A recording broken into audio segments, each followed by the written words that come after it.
Bof. Je reprends le code de programmation de la CET début juillet. Pas trop. Et du coup, je vais animer la réunion aujourd'hui. Du coup, on va commencer. C'est une réunion assez dense, donc il va falloir respecter le temps imparti à chacun. Voilà, on va commencer Du par. coup, Grégoire, tu as l'autorisation d'engueuler les gens si juste tu leur dis maintenant ça suffit. Clac, et c'est terminé, quoi. Okay. On va commencer avec les projets et je crois que c'est Julien Mérinac qui va commencer à parler des articles dans la revue Urbanisme. Oui, bonjour tout le monde. Est-ce que vous m'entendez? Très bien. Ok, super. Vous entendez? Donc, c'est vous que vous mettez le fond aussi. Forcément, vous n'entendez pas. ok, c'est le. Je suis à fond. Ok, Ça sort de ton ordinateur. Et Ouais, ça ne fonctionne pas.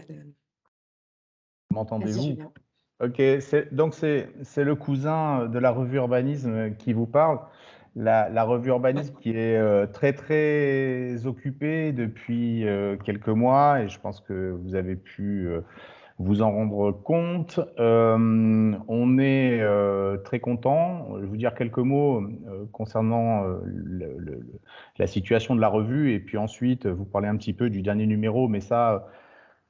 Timothée et Marie-Odile vont rentrer un petit peu dans le détail et puis je vais vous parler des sujets à venir parce que la revue Urbanisme, c'est une revue qui est indépendante mais qui appartient à la CET et on essaye au maximum de créer des synergies entre la revue et la CET. On a invité à de nombreuses reprises des collaborateurs CET à produire, à contribuer à la revue et en retour, on espère que vous n'oubliez jamais d'évangéliser les territoires sur lesquels vous travaillez, les acteurs que vous rencontrez en leur expliquant que 110 € pour 8 numéros d'une très belle et bonne revue, c'est pas grand-chose.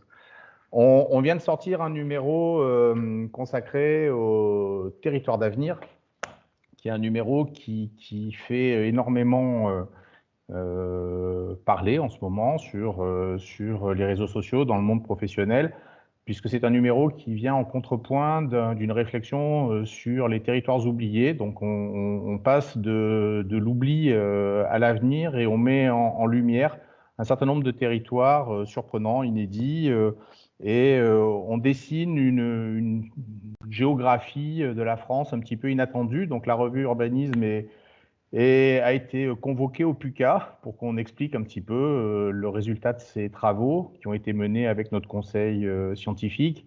On a aussi rencontré Libération qui est très intéressé par le résultat de ce travail. Bref, beaucoup de manifestations, d'intérêt, de la visibilité qui est donnée à la revue et je ne peux que vous vous proposer de venir rejoindre les équipes, passer à la rédaction, proposer des sujets et participer à la réalisation des numéros. Le numéro, donc, Territoire d'avenir, je vais laisser Timothée Marie-Odile vous en parler. Il y a deux instances, quand même, pour rappel, au sein de la revue. Il y a un conseil scientifique, un comité éditorial. La CET et Citadia sont représentés dans ces instances-là. Il y a à la fois Nicolas Lécuyer, Timothée Hubscher, Marie-Odile Farino, Anne-Catherine Hautevert, Elias Sougrati, qui peuvent aussi faire le lien avec vous toutes et tous qui avez envie de prendre contact avec la revue. Je vais être bref puisque le programme est chargé. On a donc un numéro qui est, nous, Territoire d'avenir, c'est déjà derrière nous. On est en train de travailler sur un numéro dont la thématique est les énergies au pluriel.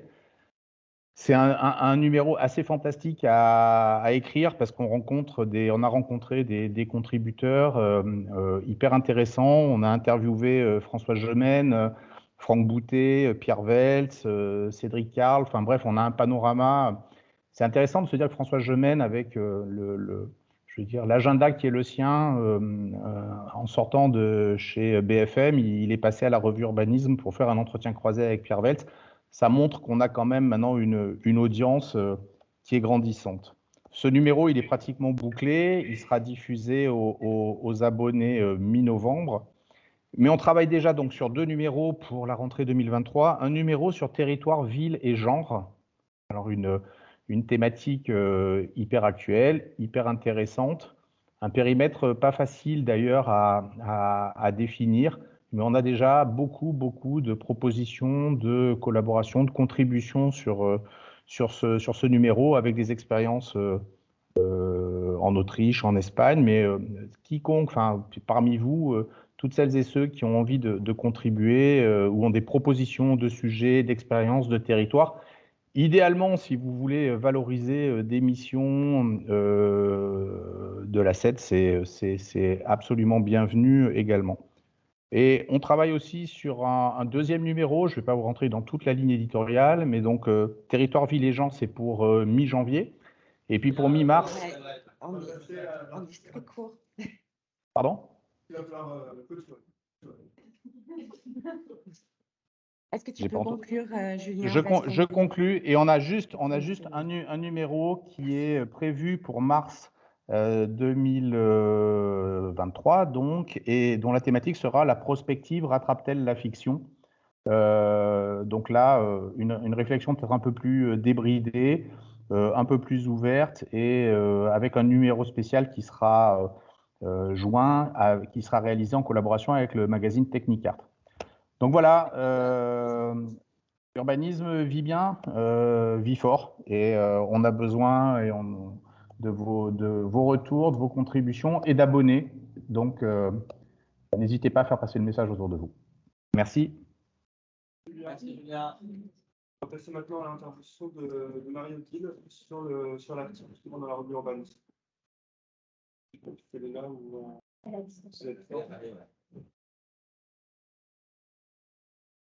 Voilà, bonjour. Bonjour tout le monde. Effectivement, j'ai eu le plaisir de pouvoir faire un article dans Urbanisme sur, c'est pour vous, c'est pas terrible, je me tourne le dos. Voilà, sur effectivement le développement économique dans les territoires. C'est parti d'un constat, notamment sur la métropolisation, en se disant est-ce que effectivement les métropoles restent les grandes gagnantes de l'emploi et de l'économie? Et ben c'est pas si sûr, in fine, et peut-être que demain ça sera encore un peu plus bousculé.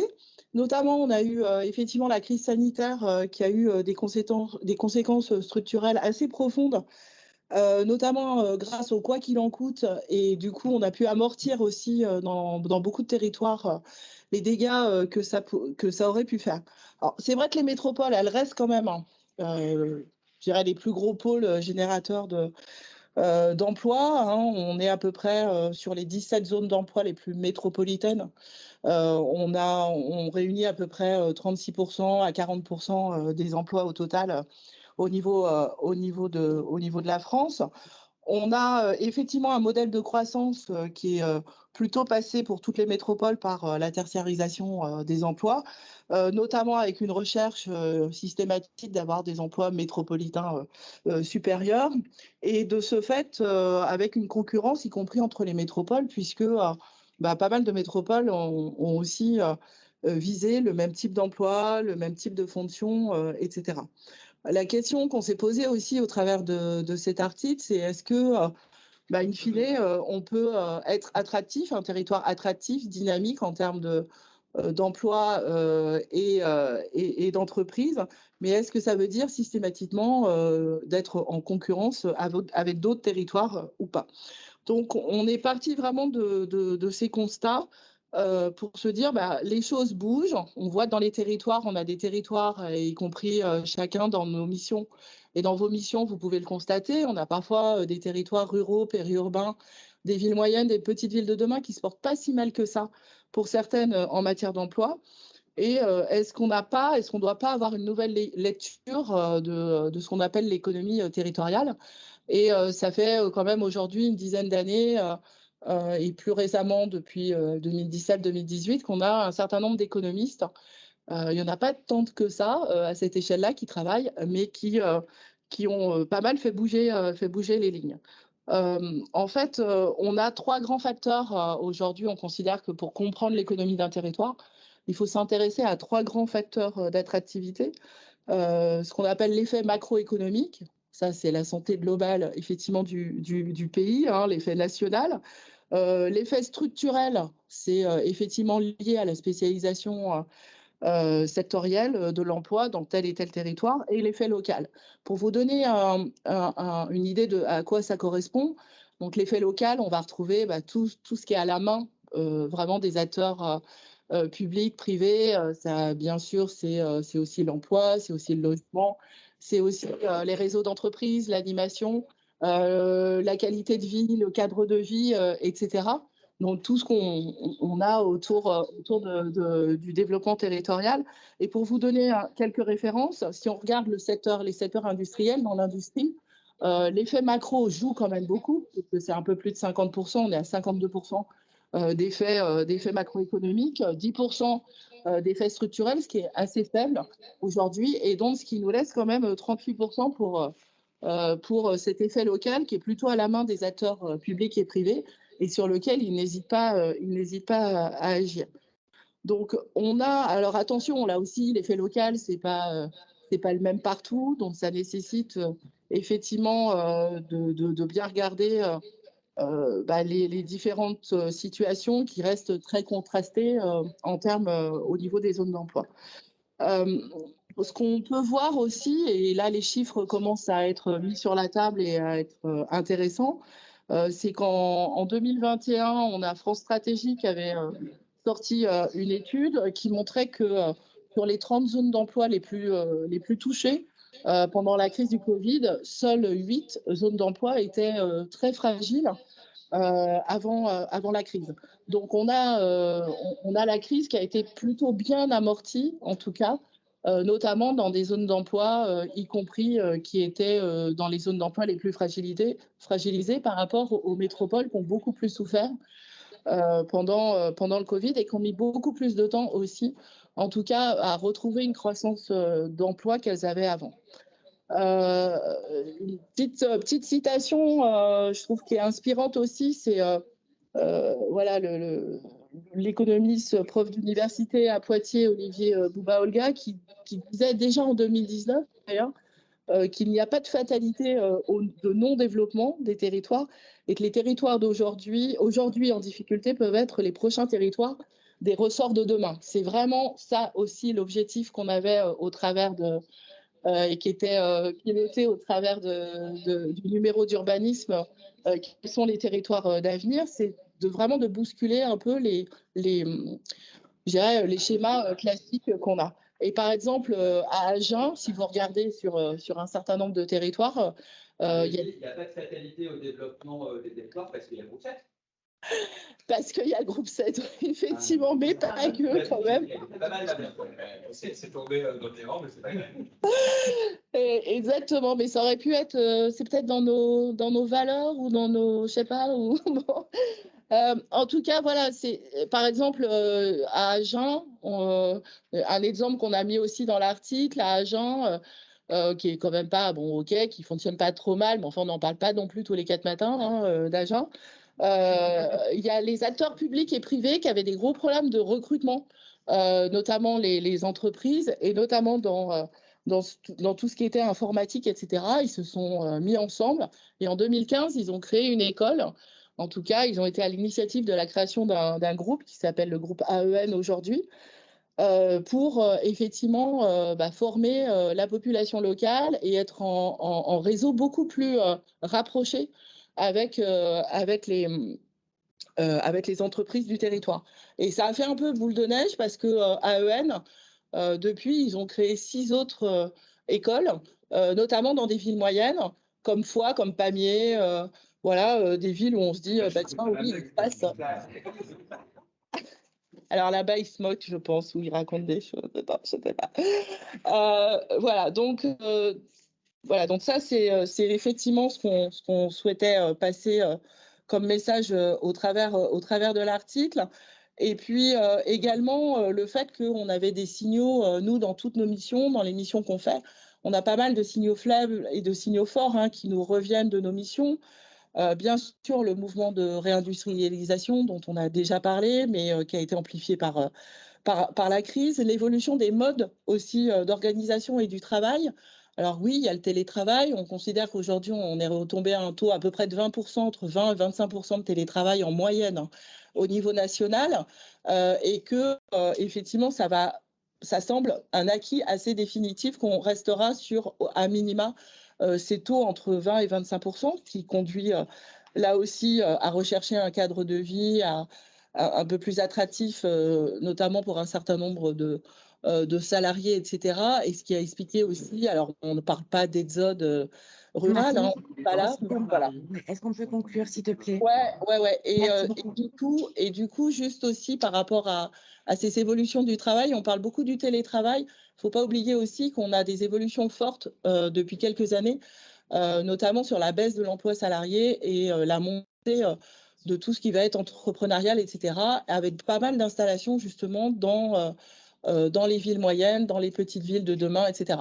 Et dernière chose pour conclure, donc c'est effectivement dans le prolongement aussi d'un premier travail en fait qu'on a pu réaliser là également avec Timothée et Julien, à la demande d'Olivier Sichel, et où on a passé au crible les 1643 petites villes de demain pour essayer d'identifier, je dirais, celles qui ont un terreau, en tout cas, intéressant déjà en matière d'entreprise, d'emploi, et qui pourraient être accompagnées. Et on a pu identifier 5 typologies. Et au total, on aurait à peu près un tiers de cette petite ville de demain qui ont véritablement des atouts pour être encore plus une centralité, je dirais, économique et de développement des territoires. Voilà. Merci. Je vais passer maintenant la parole à Timothée. Ouais, À Timothée. Tu veux faire la place comme ça, tu vas plus près de la caméra. Donc, la revue Urbanisme Territoire d'avenir a tout un dossier sur la lecture de la géographie de la France et des territoires sur la question de l'avenir. La commande initiale, peut-être pour vous faire rapidement comment on est arrivé à ce travail-là, la commande initiale, c'était de définir déjà de faire le contrepoint, Julien l'a dit, sur les territoires oubliés, mais ensuite d'avoir une nouvelle lecture territoriale que celle qu'on a d'habitude dans les médias généralistes, c'est-à-dire la ville moyenne où il fait bon vivre, la métropole dans laquelle il faut investir, etc., qui est une lecture déjà sur des périmètres qui sont des périmètres souvent institutionnels, et qui donne une lecture que très partielle de la lecture du territoire. Donc, on s'est posé, donc la demande était celle-ci, et d'arriver à un ranking, c'est-à-dire un classement sur des territoires, sur une lecture, avec l'objectif de se dire qu'il faut à la fois identifier les éléments actuels d'attractivité, mais surtout ceux qui feront l'attractivité demain. Et donc, on a fait 2 questions au départ. La question du périmètre, quel est le bon périmètre d'analyse?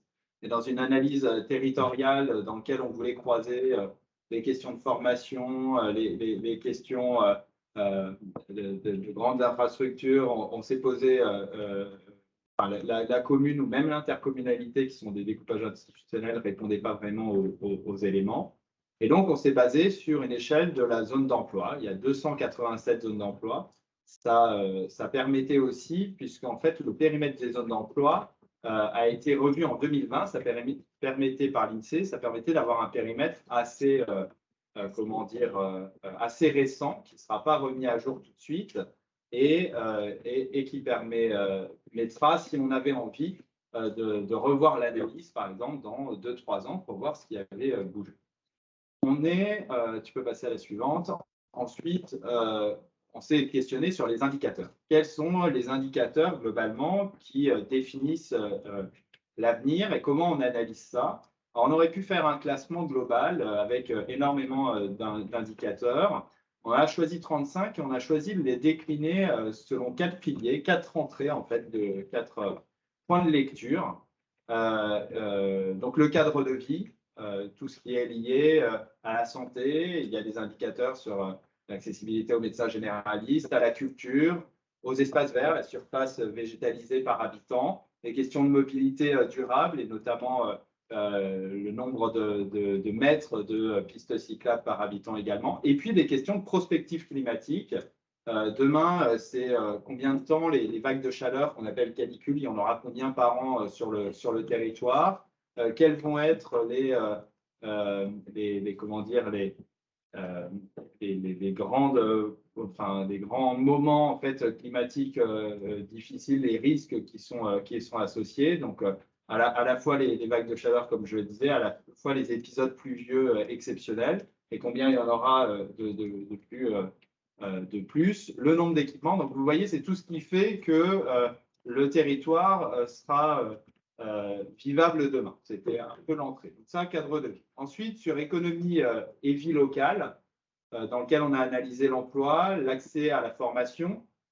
Si on avait pris une échelle, par exemple, de la commune, on ne dirait pas grand-chose parce qu'on aimerait faire sortir toutes les grandes villes. Là, à l'échelle, vous le verrez, à l'échelle de bassin d'emploi, c'est plus intéressant. La question de la vie locale, d'ailleurs, qui a été challengée par le Conseil scientifique, on est venu réintégrer le nombre d'associations d'intérêt général et l'analyse également du vote sur les dernières élections municipales, la population active, le chômage, l'accès au logement, c'est-à-dire que l'analyse, elle est de se dire, est-ce que par rapport aux revenus et au prix immobilier sur un territoire, est-ce qu'il y a un accès facile au logement pour les gens qui habitent ce territoire? Et puis les capacités de développement, c'est-à-dire l'accès à l'eau, à la ressource, la question du numérique, infrastructurel, est-ce qu'on a une gare TGV, est-ce qu'on est bien raccordé du point de vue des infrastructures? La question de la production ENR, pourquoi ENR? Parce que c'est là où on peut avoir une lecture locale et à l'échelle du bassin d'emploi. Et puis d'agriculture locale aussi et d'alimentation. Voilà les 35 indicateurs. Et donc, on arrive à des cartes. Alors, je ne vais pas vous lire la revue urbanisme parce que ça vaut le coup, qui vous expliquera l'analyse de ces cartes-là. Mais voilà, on a une analyse par pilier. On voit là sur la carte juste avant quand même qu'il y a les Alpes qui ressortent très fortement et les contreforts également du Massif central et d'autres territoires qui ressortent dans le volet cadre de vie. Ensuite, sur l'économie de vie locale, on a pas mal de territoires. On a notamment un lien métropole Rennes-Nantes et le territoire à l'ouest et globalement la façade atlantique qui ressort pas mal. Et on retrouve aussi l'Interland, le grand Interland, Toulouse-Montpellier, avec notamment des territoires, c'est ça qui est intéressant, qu'on n'aurait pas vu ressortir, Mende, Rodez, qui ressortent dans cette thématique-là. Et on a à la fois des territoires qui peuvent être des territoires très, très ruraux et des territoires de métropole en prenant les mêmes indicateurs. Et donc, il y a Nancy également qui ressort sur cette carte ou Rennes et Nantes. Vous avez ensuite l'accès au logement. Sur l'accès au logement, là, il y a un marqueur très fort, c'est-à-dire on a le nord de la France, il y a de l'accès au logement par rapport aux revenus des personnes. Et puis en dessous de Lyon, enfin Bourgoin-Jallieu, il n'y a pas un seul territoire qui sort sur cette thématique-là avec des pressions sur le logement. Et puis enfin, sur les capacités de développement, c'est assez intéressant, on voit ressortir c'est assez étonnant d'ailleurs, on voit ressortir les franges de la France et notamment toute la frontière belge, luxembourgeoise et puis allemande sur la partie nord-est. On voit sortir aussi tout l'espace autour de la métropole de Marseille et puis l'Interland autour de ce secteur-là. Et on voit ressortir comme un trait d'union de la région Auvergne-Rhône-Alpes, Clermont-Ferrand, Lyon-Saint-Étienne et Grenoble, viennent aussi structurer dans ses capacités de développement. Pardon Timothée, en fait Lyon sort à chaque fois, vous avez bourré les urnes avec Marie-Odile, c'est ça? Lyon sort pas à chaque fois, tu as mal regardé les cartes. Et donc si on va à la synthèse, on aurait pu décider, je m'arrêterai là après, on aurait pu décider de faire une somme de chacun des rankings et de se faire un classement. Vous l'avez vu à chaque fois en fait, et la revue ne propose pas de classement. On a sorti, je ne l'ai pas dit, plus ou moins 10% des zones d'emploi. Alors pourquoi plus ou moins? Parce qu'on ne s'est pas arrêté à 10% exactement, ça aurait fait 29 zones qui seraient ressorties. Mais en fait, il y a un certain nombre de zones d'emploi qui ont le même scoring à la fin. Et donc, c'est plus ou moins, on s'est dit globalement 10%, mais on est venu en prendre que 25 quand sinon ça nous dépassait largement l'étape d'après, ou 32 si c'était nécessaire. Et à la fin, au lieu de faire une somme de tout ça, on a décidé de superposer. nos 4 cartes et de faire ressortir une analyse qui est, à notre avis, plus intéressante et plus complexe. Et vous voyez, ceux qui sortent une fois par pilier sont en rose. Et puis, 2 territoires, 2 bassins d'emploi sortent 3 fois, celui de Nancy et celui de Cholet, qui ressortent voilà, 3 fois. Et la revue, et c'est pour ça que je m'arrêterai là sur l'analyse, vous la lirez dans la revue. La revue va voir les territoires où il y a des petites étoiles ou des petits soleils, va voir ces différents territoires pour essayer de comprendre et rentrer dans le contexte, pour essayer aussi de donner une lecture plus importante et en tout cas plus fine de ce que nous sort cette nouvelle lecture territoriale. Ça nous dit aussi qu'il faut qu'on ouvre une agence, soit à Nancy, soit à Cholet, au choix. Voilà, je remercie Emmanuel Durand et Arnaud Doutreuf qui ont bossé sur le ranking de territoire avec moi, et puis Louis Janton qui est à l'agence de Lyon et qui a fait les cartes, voilà, qui sont très réussies. Merci Gauthier. Merci beaucoup. Maintenant, c'est Audrey qui va nous présenter le nouveau site internet. Oui, tout à fait. Donc, je vais aller très très vite parce qu'on a déjà consommé pas mal de temps. Depuis septembre, on a un nouveau site, 7.fr, qui est en ligne, mais qui retrace, met en avant toutes les expertises du groupe. Donc, on va retrouver de l'habitat, tout ce que fait Citadia. On va avoir une présentation aussi d'urbanisme, de 7GE, du réseau, etc. Alors, très rapidement, comment on a construit le site? Déjà, au niveau du web design, on a montré notre filiation à la Banque de Territoire, à la Caisse, à travers les hexagones.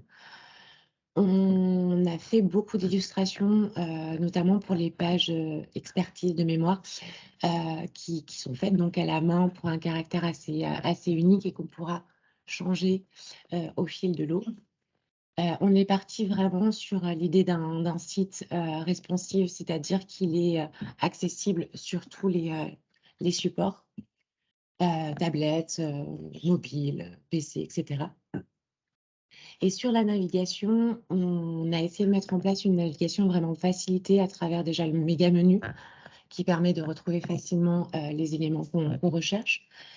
Et on a pensé une architecture en entonnoir. Donc, l'idée, c'est vraiment d'aiguiller finement les visiteurs en les faisant soit rentrer par leur typologie client, et du coup, ils vont vers l'expertise, les métiers, etc., ou soit rentrer vers l'expertise, et on a fait le même cheminement en rentrant à un niveau en dessous.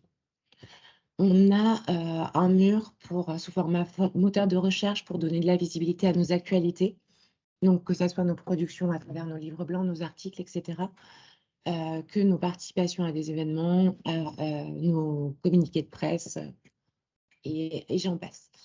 On a mis aussi en place, notamment pour les livres blancs pour l'instant, puisqu'on n'a pas encore les articles, mais ça ne saurait tarder, une stratégie de génération de leads où chaque personne qui va se connecter sur le site pour avoir un livre blanc va devoir déposer son courriel. Et enfin, on a essayé de mettre en place une prise de contact facilitée. Donc, les experts sont vraiment en avant sur toutes les pages au fil de l'eau et d'un simple clic, on peut les contacter.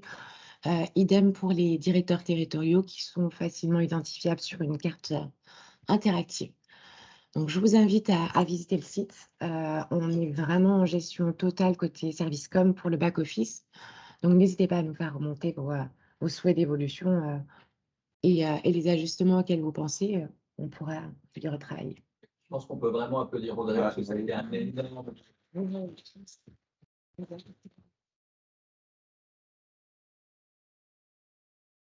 Maintenant, on va passer à la présentation de Yamdi sur le partenariat avec France Ville Durable.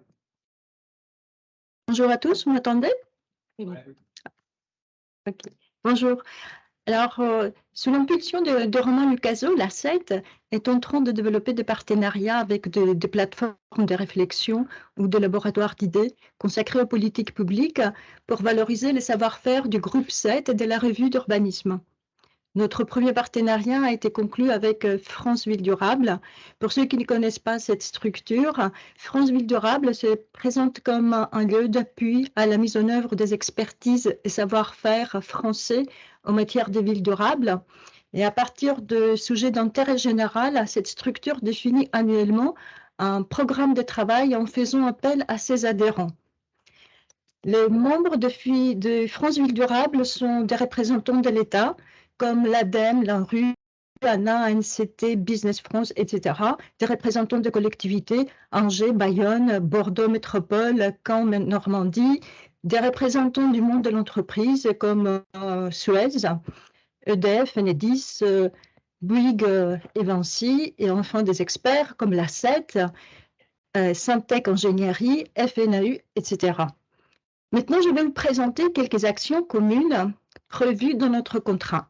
Première action, ce sont les groupes de travail. Les membres se réunissent autour de groupes de travail sur des sujets stratégiques transversaux des villes et des territoires dont l'objectif principal est de rédiger des livrables opérationnels et de contribuer à la réflexion et la transformation de nos territoires. Ces livrables sont par la suite diffusés aux collectivités ou à d'autres acteurs de politique publique. Pour vous donner une idée des sujets de réflexion, cette année, les thèmes portent sur le numérique et territoire durable, sur la santé, le bien-être en ville et sur l'échelle du territoire durable. De nouveaux groupes de travail sont en train de se constituer. Je ne vais pas manquer à vous solliciter pour définir ensemble des thématiques représentatives de l'ACET pour mettre en valeur nos expertises et nos savoir-faire. Deuxième action, les formations. Je précise tout de suite que les formations de France Ville Durable ne se positionnent pas en concurrence avec notre service formation. Ce n'est pas une structure de formateurs et France Ville Durable ne sont pas certifiés Calliope. Il s'agit plutôt de sensibiliser les publics sur des thématiques d'une certaine complexité et d'actualité et de suggérer quelques pistes de solutions. La durée de chaque formation est de 2 heures et à 3 heures maxi. L'objectif pour l'ACET est de valoriser ses expertises et ses outils.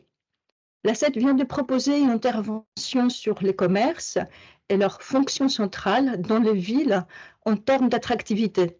Ceci avec l'appui de la practice commerce avec Jean-Jacques Grados et Jacques Schomberger, que je remercie. Troisième action, réactualisation de la boîte à outils juridiques pour les projets et services urbains. Il s'agit d'un livrable qui présente 14 outils d'ingénierie juridique pour faciliter et capitaliser les meilleures pratiques d'ingénierie au service des villes et des collectivités locales. L'ACET a fait la mise à jour du document qui a été initialement rédigé par les cabinets Lexcity et la Banque des territoires a par la suite organisé un webinaire pour que l'ACET présente devant les villes et les collectivités porteuses de 39 projets lauréats du PIA4, démonstrateur ville durable. L'ACET a présenté 3 outils sur les 14, les plus adaptés aux besoins des collectivités, avec une démonstration des cas pratiques. Un grand merci pour cette réalisation à l'équipe de Manon Van Berseler, à Stéphanie Berreguenard et à Emma Bunig-Enfrein. Quatrième action, collaboration avec la revue Urbanisme. France Ville Durable participera à l'édition du mois de novembre de la revue sur les thèmes « Les énergies » au pluriel, et les 2 structures animeront ensemble un laboratoire au prochain salon des maires et des collectivités locales le 22 novembre. D'autres projets sont en cours de réflexion avec Julien Mérignac et Rodolphe Cassot. 5e action, on arrive à la fin, collaboration avec Suez Consulting. Notre objectif, c'est d'organiser un webinaire avec les réseaux 7. Nous avons plusieurs pistes, il y a quelques idées présélectionnées, mais pour l'instant, rien n'est arrêté, alors j'irai pas plus loin. Et 6e action, enfin, c'est un axe majeur, la communication.